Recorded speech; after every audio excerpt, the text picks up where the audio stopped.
Let's talk about when you meet someone great and then get a little too excited. Okay, it happens, and I was once the queen of this, and I see it all the time. And it's really worth addressing because when you get so excited and you build someone up like that, you completely ruin the dynamic of the relationship. You send out a desperate, needy vibe that turns the guy off, and that's when you find that things typically fall apart before they even get started. I'm gonna tell you why it happens and how to get it under control, so make sure you watch this video until the end.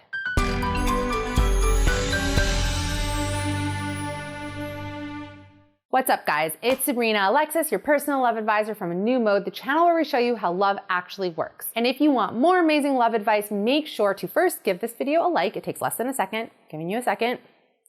Make sure to subscribe, ring the bell so you get notified whenever I post new videos. And if you want amazing relationship advice delivered straight into your inbox every day, sign up for the A New Mode newsletter. It's at anewmode.com/subscribe. I'll also link it down below. Also, on this channel, I talk a lot about the dynamics of men and women and how men experience relationships, because I feel like a lot of women don't understand it and they think that men experience relationships the same way we do. Anyway, if you want to know more about exactly what happens in the male mind, why they act the way they do, why they do the things they do, then definitely check out our He's Not That Complicated system. You can get it at understandhim.com. Okay, so what's the problem with getting too excited about the prospect of a relationship or meeting a guy and getting too excited about it? The first problem is, as soon as you do that, your happiness has a condition. Basically, you're excited about this new guy. You're talking to your friends about it. You're thinking about it all the time. And now you're at this high level of happiness that you need him to respond to you in a certain way in order to maintain that level of happiness. So you meet a guy, you get all excited. You're telling your girlfriends, you're like, look what he texted me. And oh my gosh, look at these pictures of him, and look at him and his dog. And isn't he so cute? And isn't he so great? And isn't he so wonderful? Now you're like, okay, when am I going to hear from him again? And if you don't hear from him, you start to spiral, you start to obsess. And if you do hear from him, you're euphoric. And then you're like, well, what should I text back? Because now your goal is to get him to ask you out. And then if he asks you out, you want him to ask you out again. You want to be boyfriend, girlfriend. Like, you kind of always have this goal in mind. So what happens in that case is that all of your interactions with him turn into, am I getting closer to my goal or further from my goal? Because at this point, you're seeing him as representing something. It's no longer about just connecting with a person because he's a great person, he's somebody I want to connect with.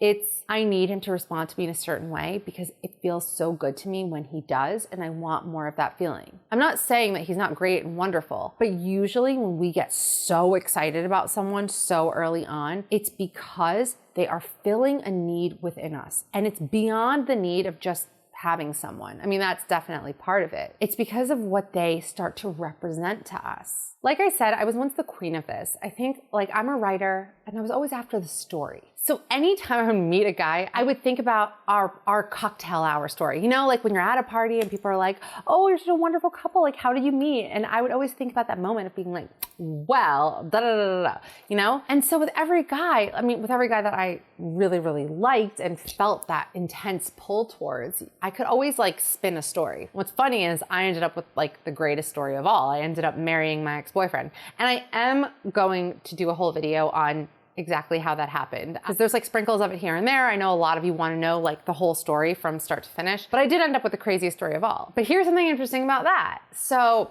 he and I, for those who don't know, we dated in high school, whatever, didn't work out. And for a decade, we just kept running into each other. And every time we would run into each other, in my mind, automatically, it was, oh my God, we're gonna get back together and this is amazing and we're gonna have the best story ever. But it never happened. I mean, in hindsight, now that I know like what was going on in his life, like it was purely circumstantial, and it just wasn't the right time for a decade. And it's like, we wouldn't run into each other consistently. I think like it would be like once a year or once every other year. And every time we would, you know, have conversation, I would feel this like electric chemistry, but nothing ever came of it. And it happened like so many times. And finally, when I ran into it to him for the final time, I was like, I'm not doing this again. I'm not gonna build this whole thing up in my mind and get like all anxious over it and wait with bated breath to hear from him. I'm not gonna do that. I'm gonna live my life, I'm gonna move on. And that's what I did. And it's funny because it was like 2 months later that he just popped up again. Like, we didn't run into each other. He just messaged me out of the blue. We ended up talking for hours. We ended up going out, and then our relationship moved very quickly from there. But it was only when I abandoned that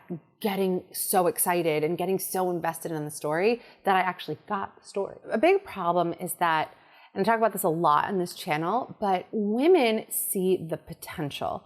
So even though it was so clear for me, in my case with my husband, it was so clear it was like that now is not the right time for us to get back together. I mean, at one point he was living in a different country, but he happened to be back in the States. We ran into each other and he was going to be leaving again. And I was still like, oh no, we can make this work. Like, we're meant to be. Women are like that. We see the potential. We see like a way to make a plan, a way to make it work. Men aren't so much like that. They're more like, okay, they're more practical about things. Another big example of this is why men have a lot of hesitation in getting back together with an ex-girlfriend. Women, when a relationship ends, they'll look back and they'll say, oh, you know what?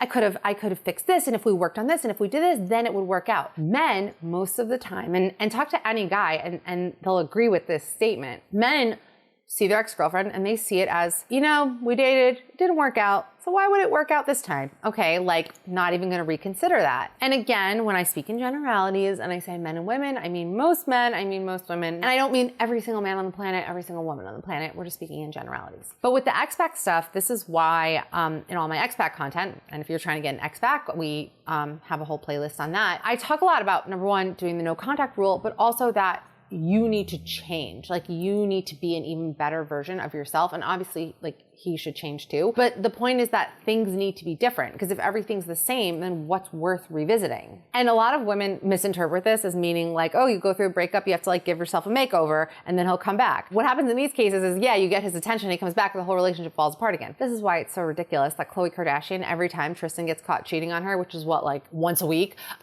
she starts posting these like thirst trap pictures on her account showing like, look how amazing I look how amazing. And it's like, no, like that's not the way to get him back and make this relationship work. That's neither here nor there. Anyway, here's how we have to approach these things. When you meet a guy, first of all, stop looking at him and measuring him against like your dream man. You know, we all kind of have this vision of who we want to end up with. Don't automatically start saying like, oh, well, you know, he has a good job and he's really family oriented. So maybe like we could go and live in the suburbs and we can get a nice house and have a big family and like stop measuring him against that. Stop getting excited over the possibilities of what could be. Stop getting excited over a fantasy future that doesn't exist. Instead, look at what you have right now. Today, not what you could have 5 years from now. What do you have right now in this present moment in time with him?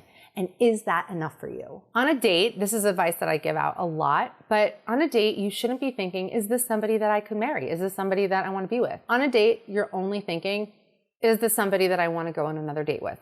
Is this somebody that I want to get to know a little bit more? That's it. Because when you get too excited and you run away with those thoughts, he becomes a prize that you're trying to win over. And that's definitely a dynamic we want to avoid. We talk about this a lot and he's not that complicated. But also, you're not connecting with the person in front of you. You're connecting with the fantasy that you've built up in your mind. And that's when you'll notice that a guy just suddenly loses interest. He just suddenly leaves or is just, not attracted to you anymore. And you're like, what happened?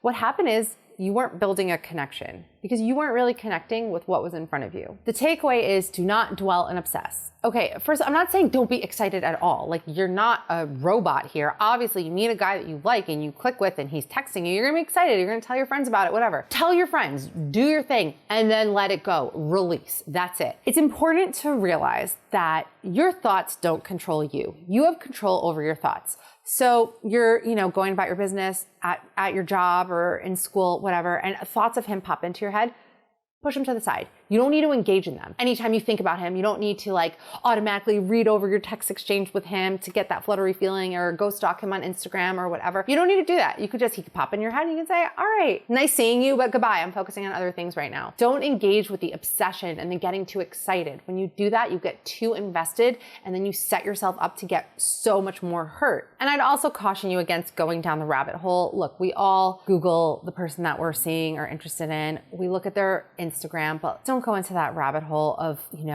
somehow you wound up on the Instagram page of like his girlfriend from when he was in second grade. Like you find this person who knows this person, who knows this person.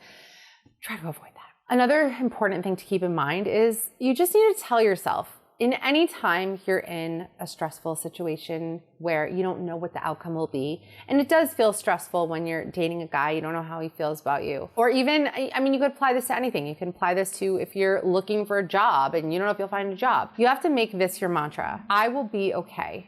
No matter what happens, I'll be okay. If I don't get this job, I'll be okay. I'll find another. If this guy doesn't text me, I'll be okay. It's not the end of the world. If he doesn't want to be with me, it's okay. There's billions of people in the world. I'll find somebody else. And now the antidote for situations like this, so that you don't end up being that girl who meets a guy and just gets way too excited and obsessive, is to work on your self-esteem. And this is backed by science. I mean, it's also common sense, but it's also backed by science. There's actually a study done that found that women with low self-esteem invest more in relationships. Now I'll read this next part to you. The study consisted of 192 women who were between the ages of 18 and 60. The participants rated their own desirability, their partner's desirability, and how much they worked on improving the relationship. Dr. Chris Bale said, if a woman thinks her partner is very desirable to other people, this may affect how much time and energy she puts into the relationship. These results represent women who feel that they have fewer desirable qualities than their partners, attempting to make up for this imbalance by investing more time, effort, and economic resources into the relationship. And this just sums it all up. It goes back to what I was saying in the beginning of this video, how he comes to represent something for you. So if you're lacking in self-esteem, don't feel good about yourself, you have this partner who you see as being out of your league, being above you, and that means that you must be worthy. That means something about your self-esteem. So you do whatever it takes to keep him. And this is how you end up in a situation where you're not treated well, where you're in a relationship where you feel like he has complete and total control over you. So above all, it's always the most important thing to work on your self-esteem. I have videos on how to be a woman of high value, how to have high self-worth. So definitely, if this is something you struggle with, spend some time watching those videos. And I just wanna say, like, if you are in a situation like this or have been, you might find that it's even harder to get over than like an actual breakup. And that's because it's the death of the potential of what could have been.